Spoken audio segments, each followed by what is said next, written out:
Hi, I'm Rob D'Amico here at the Avid booth at NAMM 2019. I'm here with Darrell Thorp, who just came off and talked about mixing in Dolby Atmos, Foo Fighters Sky is a Neighborhood. Tell me about the experience. Well, I had a good time up there. It was a bit of a refresher course. I hadn't looked at that session in over a year, so it's like, whoa. How does this work again? But it came back to me quick. That's awesome. It was really enlightening to see how the approach for mixing an original stereo song in Atmos. So tell me about what that approach was. When the people at Dolby kind of explained the Atmos panning and the flexibility of the Atmos panning, my brain kind of went crazy, because just the way the song was recorded originally, just in its own original stereo mode, lent so well to being this crazy broken out Atmos mix. And I was able to just take parts and pan them respectively pretty much anywhere that I wanted to.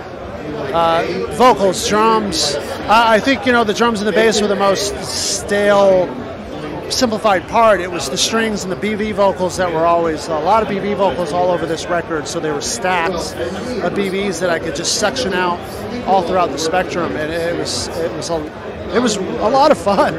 It's awesome. It was really enlightening to see all that happening. And let me ask you, how did the solutions, with Avid's Pro Tools Ultimate and the integration with Dolby Atmos and the S6, how did that help your workflow? Well, first of all, I had no idea that Atmos was ingrained in the Ultimate. I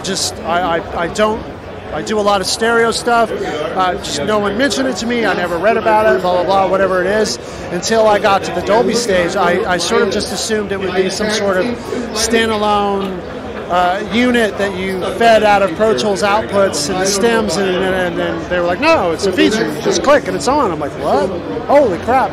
And then once it was explained how the panning works, was like, oh, it's totally easy, completely tutorial.